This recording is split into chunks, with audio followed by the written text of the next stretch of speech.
Situation: the Third Reich is making a desperate last stand in Berlin. Mission: enter the German capital, crush Nazi resistance. Execution: employ overpowering force in an assault on a well-fortified city. Administration: under orders from Soviet Premier Joseph Stalin. Command and control: Marshal Georgy Zhukov.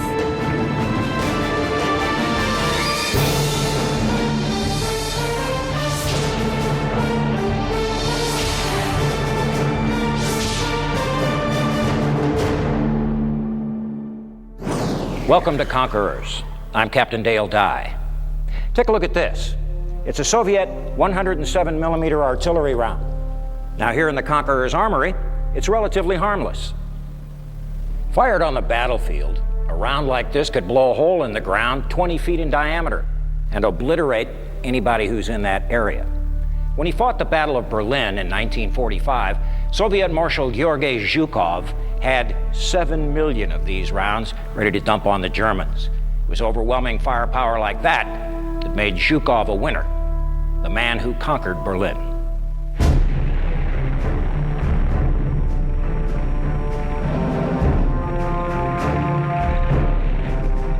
The battle began in the spring of 1945. The Red Army was aimed squarely at Berlin. It was the Glory Prize, and Zhukov was assigned to take it. He was the best senior field commander the Soviets had. His orders came down directly from Joe Stalin.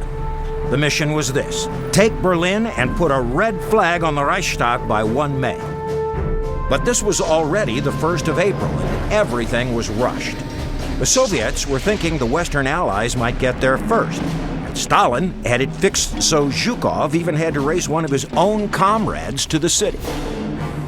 The battle didn't start in the city itself. It began 40 miles due east of Berlin on the banks of the Oder River on 16 April 1945, 0300 hours, when Zhukov gave the order for a massive artillery barrage against German defensive lines just a few miles ahead.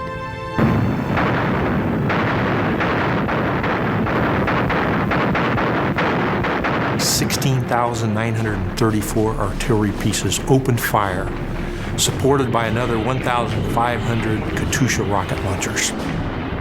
And they fired 1.2 million shells in 30 minutes.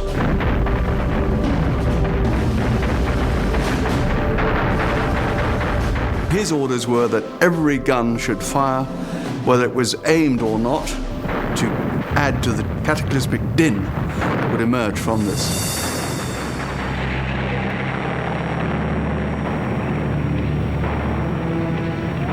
It was the climax of World War II, in which Zhukov had accumulated a string of successes second to none. Yes, soldiers spoke about Zhukov. They used to say, look, Zhukov is here. Victory is where Zhukov is. This extraordinary leader came up through the ranks from the humblest of beginnings. He was born to a desperately poor family in 1896 and was drafted into the Tsar's army in World War I. He joined the Red Army during the Communist Revolution in 1917, and as a man with little education, found a career. Between the wars, Zhukov became a cavalry officer and attended Red Army schools for higher command. Zhukov studied hard and advanced in rank. He was also among the few officers who escaped execution or prison during Stalin's infamous purges of the late 1930s.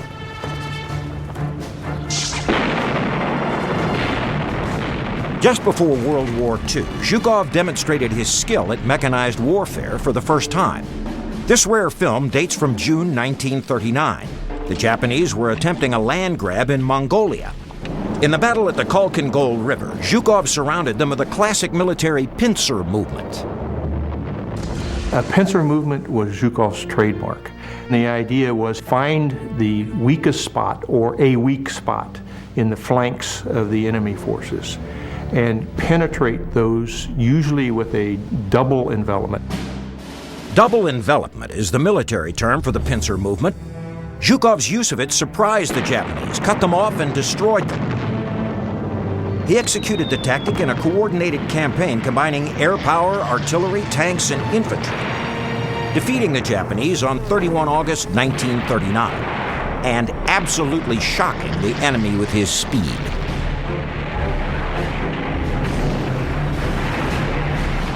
World War II began the very next day when the Germans employed their own shock and speed in attacking Poland on 1 September 1939. They gave the new brand of warfare a name the world would never forget: Blitzkrieg.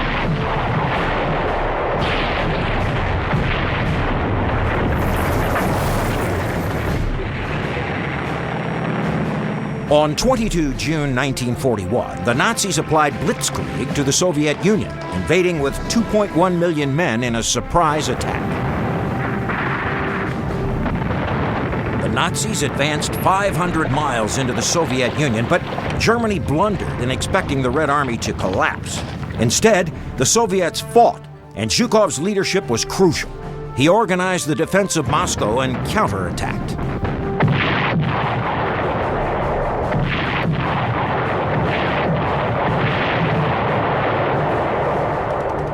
With the help of the Russian winter of 1941, he stopped the Nazis, again using a pincer movement to defeat the enemy. His success earned him, at age 45, appointment to the new position of Deputy Commander-in-Chief, second in authority to Stalin himself. Zhukov was also promoted to the rank of Marshal, the Soviet equivalent to our five-star general. The next 3 years, he won battle after battle, driving the Nazis from Soviet soil, sending them retreating toward Germany itself. И журнал «Американский Life». In wartime, Life magazine published an article about Zhukov. It said, "When history faces the arduous task of naming the most prominent military leader, even among names like Eisenhower, Patton, Montgomery, and others, the name of Zhukov will glow over these like a star of unrivaled radiance." Zhukov was as good as he was, not just because he understood how to run an army. He was also tough, ruthless in looking at a goal and achieving it no matter what that goal cost.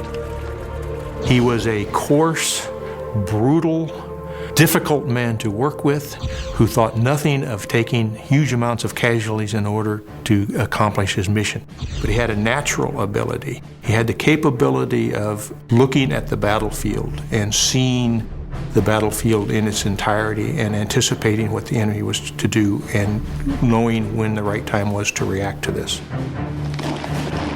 At the end of 1944, Zhukov and the Red Army were racing across Poland, reclaiming all the territory the Nazis had taken so brutally 5 years before. But in the Kremlin, Joe Stalin seemed to be getting jealous of his star commander's success. Zhukov became highly popular because of his victories, and he was recognized as a victor.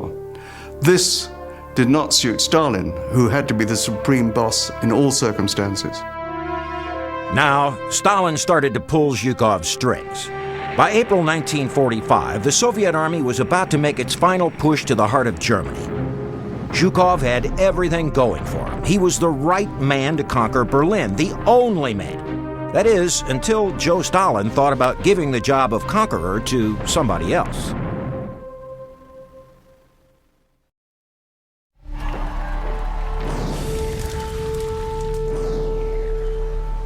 One of the things I find interesting about Berlin today is how much there is to remind us of the battle that took place here more than 60 years ago. This building is part of Humboldt University. You can still see the pockmarks from machine gun bullets. It's a familiar sight all over the city. Take a drive down almost any street and you'll see just the sort of thing a Russian tank driver would have seen in 1945. The shape of the city is still the same. Block after block of 5- and 6-story apartment buildings, each one a ready-made fortress. For Zhukov, it required a strategy of surrounding the city and then taking it slowly, house by house, street by street. But in March of that year, the Red Army still had territory to cover. Zhukov's men were positioned along the Oder River, which runs north and south, 40 miles east of Berlin. Masses of Soviet T-34 tanks like this one were sent to staging areas for the battle. Zhukov knew that the Nazis would fight desperately. So he planned to simply overwhelm them. The Germans had 1,159 tanks in the battle. The Red Army, 6,250. But back in Moscow, Stalin was reining in his celebrated field commander. Zhukov once oversaw as many as 3 army groups. Now, Stalin gave him only one.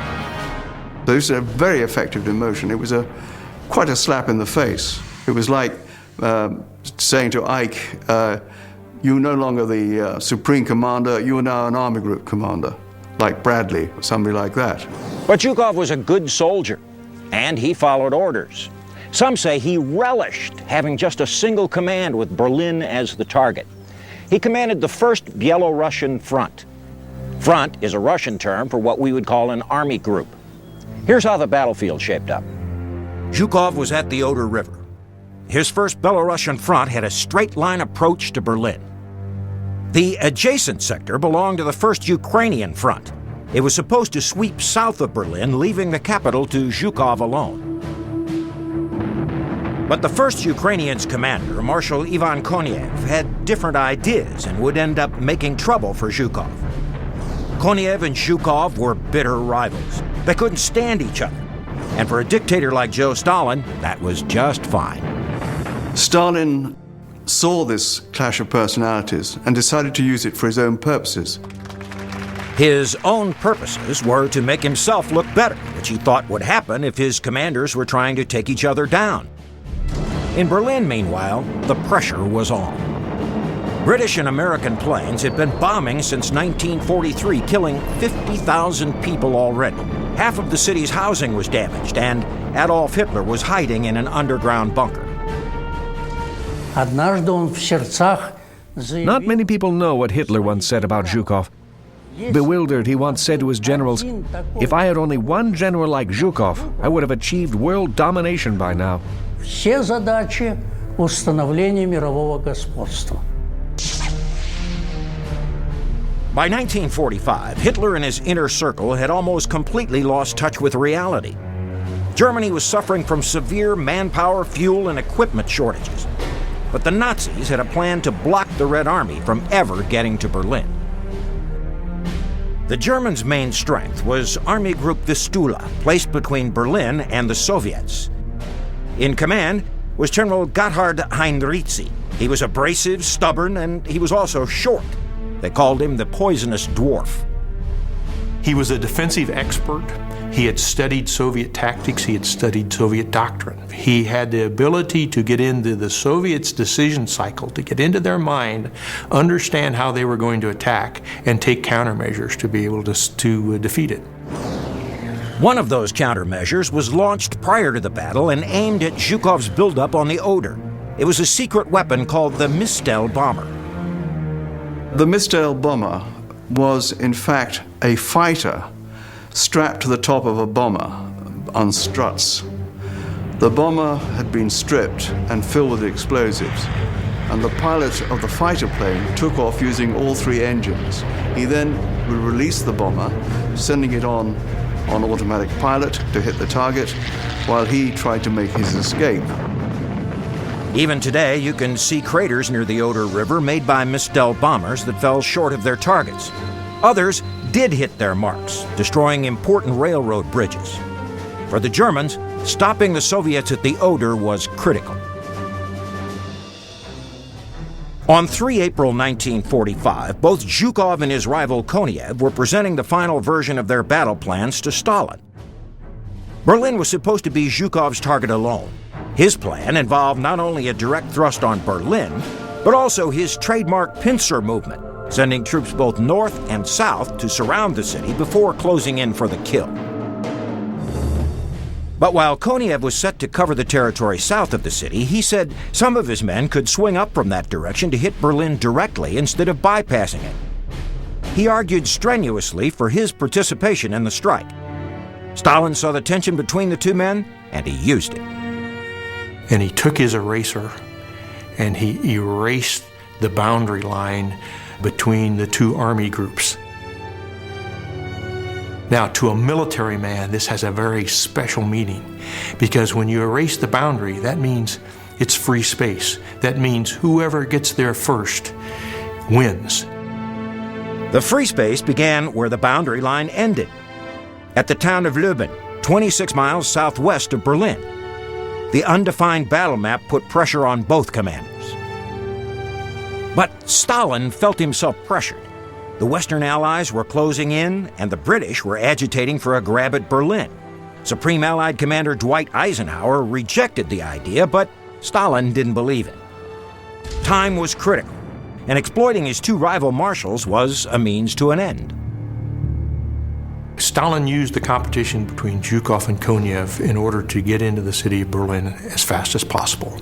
By getting this competition between his two senior subordinates, he knew they would push their own subordinates to try and beat each other into the city. Stalin made his orders clear. Berlin had to be taken by the 1st of May, so its capture could be celebrated on May Day, the communist workers' holiday. The attack would begin in 13 days on 16 April. Zhukov and Konev hastily assembled their resources and cranked up the intensive planning for the attack. The Reichstag building at the center of Berlin was the ultimate objective, but before they got there, they'd have to face General Heinrizi and his men at the Oder River. Marshal Zhukov's opening barrage began on schedule in the pre-dawn hours of 16 April.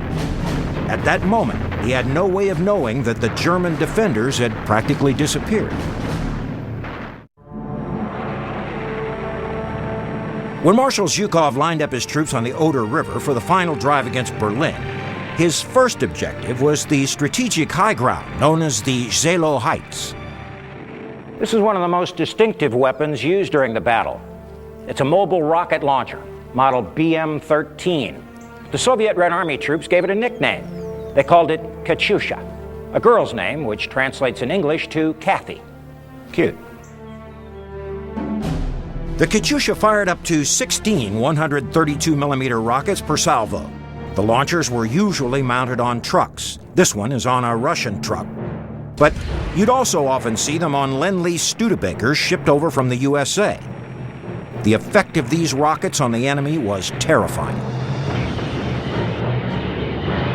Katyusha rocket launcher was a devastating weapon system.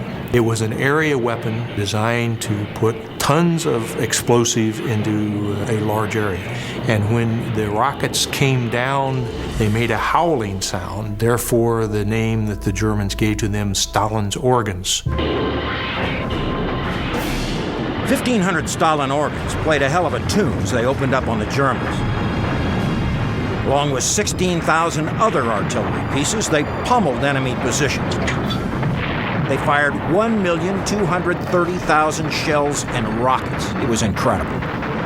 That's 98,000 tons of explosives hitting the ground. That's the equivalent of 5 times the first atomic bomb that was dropped. Here's where all that ordnance was aimed, a low-lying plain on the Oderbruch, right next to the Oder River. This is where German General Gotthard Heinrizi placed his first line of defense. But the battle was a mismatch. The Germans were outnumbered 6-1 in tanks and artillery, and nearly 4-1 in troops. The German soldiers were an odd mix of regular units together with Navy, Luftwaffe, and rear guard troops. The kind of soldiers who'd never been in the infantry before and were suddenly dumped onto the front lines. But Heinrizi at least had a plan. To cover the territory between Berlin and the Oder River, he organized defense in multiple lines. The forward line was in the Oderbruch, just west of the river. A second line was on the high ground of the Zelo Heights. A third line was behind that, 3 lines in all, in a strategy called defense in depth. A day or two before the battle, Zhukov ordered probes of the German defenses. 38 Red Army battalions of 700 men each staged quick attacks to map out the enemy defenses by seeing how they responded. It's a battlefield tactic called reconnaissance in force. Reconnaissance in force is basically sticking your neck out to find out where the enemy is. In this case, there was also the problem that the valley was covered in minefields. And so the Soviets had to advance into those minefields, just sending men forward to clear them by walking over them. But Heinrici was keeping a close watch on the battlefield. He knew that Soviet doctrine called for reconnaissance at force just before a main battle. At the last minute, he pulled almost all of his forces back to his second defensive line on the Zelo Heights. And so when this huge artillery barrage came in and landed on the frontline positions designed to stun and destroy the German defenses there, they basically fell, as Heinrici says, on an empty sack. The Oderbruch was practically deserted, though Zhukov didn't know it. His million-plus shells had been dropped on almost nobody. A row of giant searchlights figured into Zhukov's next move. It was his own idea. Zhukov planned to blind the enemy and light up the battlefield for his own troops with 143 powerful searchlights. But there was fog and smoke on the battlefield. It was a disaster. It was like putting your high beams on in a heavy fog. They could not see anything. It was reflected back. The troops all lost their night vision capability.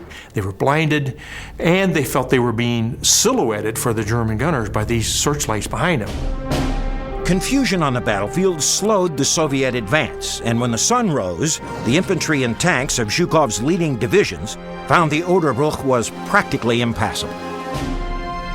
The Soviet tanks were unable to proceed freely because the Germans had swamped the area by releasing waters from a dam, so that the ground was exceedingly boggy. Water was carefully released into the network of drainage canals that crisscrossed the Oderbruch. It inundated the entire plain, making it impossible for the Soviet tanks to cross. Russian tanks like this T-34-85 were not at all sophisticated, but they were sturdy, reliable, and most of all, plentiful. Now, successful main battle tanks have three common characteristics: excellent firepower, solid armor, and high mobility. The T-34 answered the mail in all of these respects. But there were limits even to the rugged T-34's mobility. The vehicle weighs 27 tons, and through its power plant and transmission, which you can see here, develops a very respectable 18 horsepower per ton of weight. The weight of the vehicle is distributed over the track system. Each one of these tracks on either side of the vehicle has 72 separate track blocks, and each block is 19 inches wide. That gives the T-34 a relatively low ground pressure. The ground clearance is 16 inches. Even in muddy terrain, those are good numbers. But the terrain that Zhukov's tank crews encountered at the Oderbruch was so wet, so boggy, that the T-34s tended to throw tracks or bottom out. And that meant that Zhukov's tank crews were restricted to hard surface roads, and there weren't many of those. The same roads had to carry everything else: the trucks, the artillery, and the soldiers on foot. On April 16th, we launched an attack, and it was a success. We moved about 4 miles forward. Not bad. The hills of the Zelo Heights were 8 miles from the forward edge. Vasily Ustygov was lucky. If his unit was doing well, too many others were not. Zhukov, watching the action from his command post, was not happy. With his armies confined to a few roads, the outnumbered Germans were holding them off. Everything that they had, they targeted on these few roads. And so no matter how much force advantage the Soviets had, they could not mass these forces because they could only put a small amount of forces over these individual roads. And the Germans at the Zelo Heights were blasting away with a highly effective weapon, their famous 88mm gun. The 88mm cannon was probably the best overall weapon of World War II. The 88 was originally developed as an anti-aircraft gun, but the Germans used it in many roles, most dangerously as a tank killer. It was 16 feet long, weighed 5 tons, and fired a 22-pound shell that could pierce 6 inches of armor at 2,500 yards. Its maximum range was 5 miles. Its strength was the ability to fire 25 shells per minute with deadly accuracy at moving targets. Its trajectory was extremely flat, so it could be shot almost like a rifle. If the German crew could see a tank, the 88 could kill it, a fact painfully clear at the Zelo Heights. Жуков признавался, что мы не... Zhukov admitted that Russians underestimated this difficult hilly ground on the Zelo Heights and the intricate defense system the Nazis created. Эти Еловские высоты. The miscalculation put him behind schedule. Zhukov was on the phone to Moscow twice that first day. Stalin told him that his rival, Konev, was advancing quickly along his line of attack to the south. Konev, Stalin said, would be instructed to turn his troops toward the German capital. The pressure on Zhukov was intense. Berlin, the goal of goals in this most terrible of wars, was slipping out of his grasp. 19 April 1945. Marshal Georgy Zhukov's troops had finally overcome tenacious German defenses 40 miles east of Berlin. Zhukov expected the fight to take one day. Instead, it took 4, and at an enormous cost. Here, in 4 days of battle, the Soviets admit to losing 33,000 killed. Yet it could have been twice that total. We cannot be sure. The German losses were less because they were fighting from cover. But 12,500 defenders died, and General Heinrizi's skills, as good as they were, couldn't stand up to the massive Soviet onslaught. On 20 April, Soviet long-range artillery began to shell Berlin for the first time, and Zhukov's armies now sped directly toward the city. Und da konnte man sehen, was You could see huge masses of Russian war material moving towards Berlin. Berlin zog. There was a continuous flow of vehicles, missiles, tanks. Zogen die in Richtung Berlin. На рассвете 21-го мы атаковали Берлин. И так By the dawn of April 20th, we came up to the outskirts of Berlin.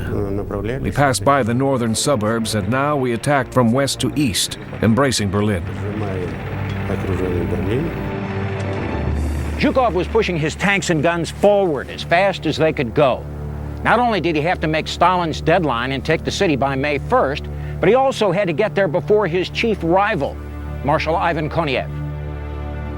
His plan was simple.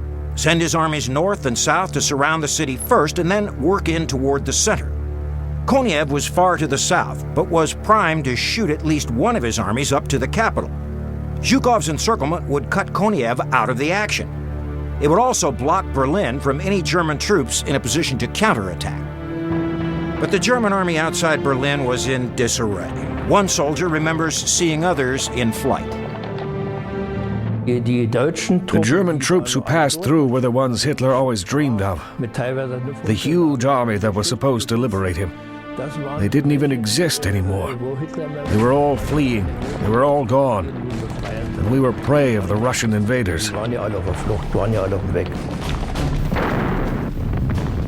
April, the day the first Soviet shells fell on Berlin, was Adolf Hitler's 56th birthday. It was also the last time he came to the surface from his underground bunker. The Fuhrer reviewed a troop of Hitler Youth, now an integral part of the city's defenses. The main battle for Berlin was supposed to be fought on the Zelo Heights. Therefore, the defenses of Berlin themselves had not really been prepared. Civilians as well as soldiers rushed to erect last-minute defenses. Streetcars were placed across roadways, trenches and barricades were built. They tried anything to slow the steady Soviet advance. Berlin's defenders were a sad collection of soldiers. They were the boys of the Hitler Youth, old men of the ill-equipped militia groups called the Volkssturm, as well as service personnel not really trained for the front lines. One thing they did have was this, the Panzerfaust. It's a portable, disposable anti-tank weapon. The Germans had about 3 million of these in Berlin. And even in the hands of those old men and boys, this could be a deadly weapon. It's a shoulder-fired, recoilless anti-tank weapon, and depending upon the model, has a range of about 50 to 200 meters. And here's what makes it so deadly. This warhead is what's known as a shaped charge. It's lined with copper, and it focuses the force of the blast to a fine point. The force is so concentrated, it turns the copper jacket into a jet of white-hot metal that burns a hole through the tank's armor. The hole may be small, but that jet of hot metal is enough to kill the crew inside and put the tank out of action.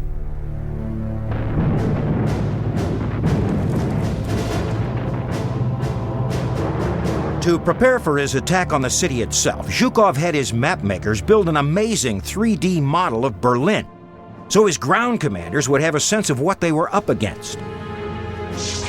The tiny shapes of buildings and church steeples gave them a visual picture of what they would see in the unfamiliar city and helped them make sure their movements followed the planned routes of attack. Berlin was a tough target by virtue of its physical layout, just as it would be today. First of all, it's huge, 340 square miles altogether. It's crisscrossed by water obstacles and railroad lines. There are tunnels below ground, and the streets above are lined with well-built, thick-walled buildings, each one of them a fortress in itself. As many as 2.5 million civilians remained in Berlin, hiding in cellars, tunnels, anywhere they could find. Tessie Asselmeyer was 12 years old. Of course we were scared. The propaganda of the Nazis described the Russians in horrible ways, as a wild, wild horde whose only goal was to kill us. In fact, the Russians had a genuine bloodlust, fueled by propaganda of their own. A Soviet writer named Ilya Ehrenberg was notorious for whipping up the emotions of the Red Army soldiers. If you have killed one German, kill another! Don't count the miles, don't count the days, count the Germans you have killed!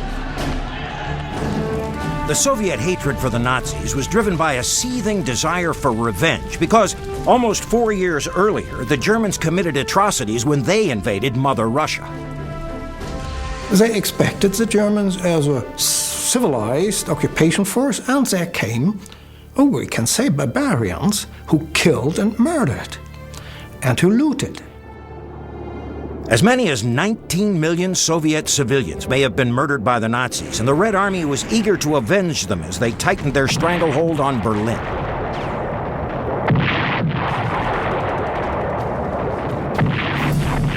By 24 April, 8 days after launching the campaign, Zhukov's armies had penetrated Berlin's city limits and were beginning to fight street by street toward the center and Stalin's target, the Reichstag. Konev, to the south, was racing toward Berlin on his own schedule, a schedule that suddenly threatened Zhukov. On the 24th of April, some of Zhukov's troops encountered some of Konev's troops immediately south of Berlin. When the news got back to Zhukov, he was absolutely appalled. He'd expected Konev's troops to come towards Berlin, but never expected them to get that far. In response, Stalin extended the line he had erased 3 weeks earlier. The new boundary separated each general's army group temporarily, but Stalin still kept them guessing. The line ended abruptly south of the city center. Just over a mile beyond was the Reichstag, clearly falling in neither man's sector. The battle's ultimate target was still in play, and neither Konev nor Zhukov knew who would get there first. Here's Marshal Zhukov's tips for conquerors. It's all about numbers. Have more of everything than your enemy. Stay focused on the mission, even in the face of heavy losses. Watch your back, especially if you plan to disobey a ruthless politician like Stalin. Germany's Reichstag is a beautiful old building. It houses the German parliament today, just as it did in 1894 when it was first built. During the Battle of Berlin in 1945, that was the Soviets' primary objective, with Zhukov and Konev racing to beat each other to the punch. To the Nazis, that building meant practically nothing. In actual fact, the Reichstag had been burnt out in 1933, 12 years earlier, and was a complete wreck of a building. The Nazi National Assembly actually met in a building across the street, but most Soviets believed these scenes took place in the Reichstag, so their symbol of victory would be nothing less than a red flag flying from its roof. In the propaganda, that was a symbol of Nazi government, of Nazi rule, of Nazi crimes. And so it was for them very clear, we find the fascist beast in their nest. It was 24 April. Zhukov's armies were closing in, but they were still about 10 miles from the Reichstag. The Soviets had encircled Berlin, but gaps in their lines offered the Germans some hope. General Karl Weitling and the remnants of his 56th Panzer Corps made it back to the city from fighting near the Oder, and Hitler appointed him commandant of Berlin. Zhukov and the Soviets had so much at their disposal, there just wasn't much Weitling could do. He only had 50 or 60 tanks left. As it was in the beginning, so it was then. All about numbers. And these two weapons illustrate the point. This is the standard Soviet submachine gun of the era. It's the PPSH-41, known as the Papasha. Like all Russian weapons, it was easy to manufacture, sturdy, and reliable.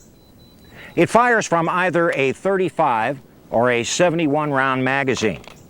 Fires at a rate of about 900 rounds per minute, and it can be fired both semi or full automatic. Now, here's the German counterpart. This is the MP3840, 9mm, fires from a 32-round magazine at a rate of 500 rounds per minute and fires full automatic only. Now, maybe the German weapon had a slight technological edge, but here's the real strength. The Germans manufactured 1.2 million of these. The Soviets manufactured 5 million of these. The output of Soviet arms factories was prodigious, backed up by massive infusions of Lend-Lease equipment and supplies from the United States. These were Zhukov's tools of conquest, and he threw them at Berlin with a vengeance. After the city was encircled, dangerous house-to-house fighting began. But every building was a sheltered fortress. Germans traveled between basements, knocking through walls of loosened bricks that had been prepared for the purpose. Soviet artillery pounded one neighborhood after another, and Red Army soldiers cleared buildings with submachine guns and flamethrowers. As the troops extracted their revenge on Germany, civilians suffered murder, looting, and rape.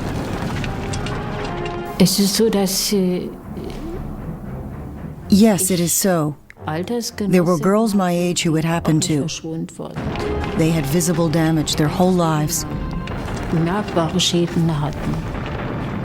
Red Army soldiers had once been encouraged to commit such atrocities, but now Moscow reversed the policy.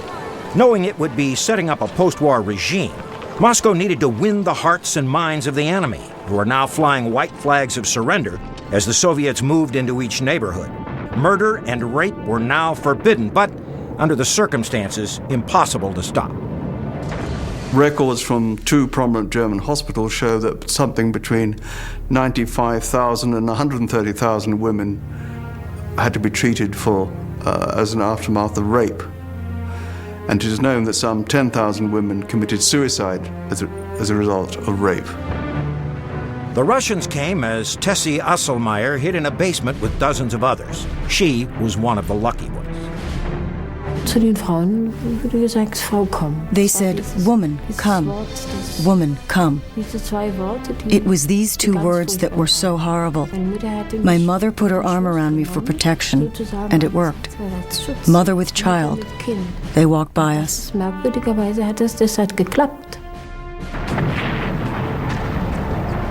The pace of fighting intensified. Coming from both the north and the south, Zhukov's men were closing in on the narrow strip of land called the Citadella in Berlin's center. It was bounded by the River Spree on the north and the Landwehr Canal on the south. Here were the Reichstag and all of the Nazi government buildings. But Marshal Koniev was also pursuing the target. He and Zhukov were not communicating, and now the competition between them blew up. On 28 April, Koniev's troops launched a major attack with a view to getting into the very center of Berlin by that nightfall. By 11 o'clock that morning, they realized that they were firing red on red, for in front of them were some of Zhukov's troops. For Koniev, it was a humiliating mistake. Stalin now redrew the battle map for the last time. The new boundary put the Reichstag clearly in Zhukov's sector, and he wasted no time in ordering his troops to take it as quickly as possible. Министерство внутренних дел. К рассвету 30-го вышли на восточную окраину. By the dawn of April 30th, we saw a hideous, sooty, and damaged building, which appeared to be the Reichstag. A little later, we knew that it was. Избитые здания. In Berlin today, the Moltke Bridge still leads to the Reichstag from the north. This is exactly the same path the Soviets took to reach the battleground that was so important to them. The building itself, with its patched-over war scars, remains a somber monument to the battle for the city. Even though it was unimportant to the Nazi government, the Reichstag was still an excellent fort. Its windows were bricked up and the Germans inside defended ferociously.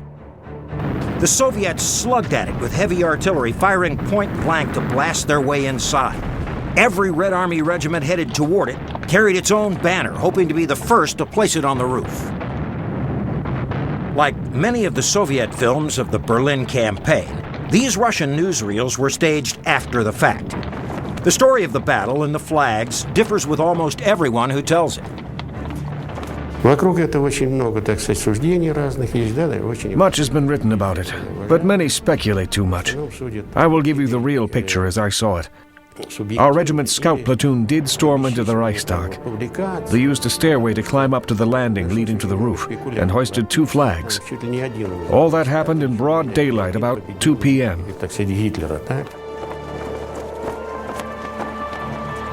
1400 on 30 April.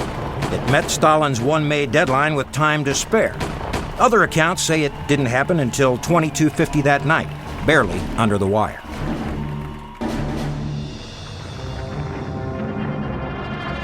Flag or no flag, the fighting wasn't over. Soviet artillery pounded away at the isolated pockets of resistance remaining in other areas of the city center. Hitler committed suicide on 30 April, and early the next morning, German officers began to negotiate a surrender. General Karl Weidlich, Berlin's commandant for only 8 days, surrendered the city on 2 May. Soviet films show him emerging from a bunker afterwards, but that's another case of film fabrication. The surrender actually took place in this building, headquarters of General Vasily Zhukov, one of Zhukov's best field commanders. A modest brass plaque marks the location today. The site of Germany's unconditional surrender is preserved in Berlin as well. Zhukov, the city's conqueror, presided over the event, which Russians regard as the official end of the war. To them, the surrender, signed 1 day earlier at Eisenhower's headquarters in France, is just a footnote to history. Marshal Zhukov, in conquering the German capital, oversaw a costly victory. The Soviets took more than 300,000 casualties in Operation Berlin. But for Zhukov and his countrymen, this was a triumph that meant everything. Marshal Zhukov was the greatest Soviet general of World War II and can truly be said to be the general who beat Hitler. His heavy-handedness and his willingness to take huge numbers of casualties were such that he could have never been a general in a democratic army. We simply would not have allowed those sort of casualties to occur. But within the communist system and understanding his boss, he was the best that the Soviets had. Zhukov's boss was another issue. In the Moscow victory parade, Zhukov couldn't have been more of a hero. He rode through Red Square on a beautiful white horse. Trouble is, Stalin wanted to ride that horse himself, but the day before, it threw him. I should think Stalin, when he saw Zhukov ride that white horse instead of himself, he must have been intensely jealous. Simple as that.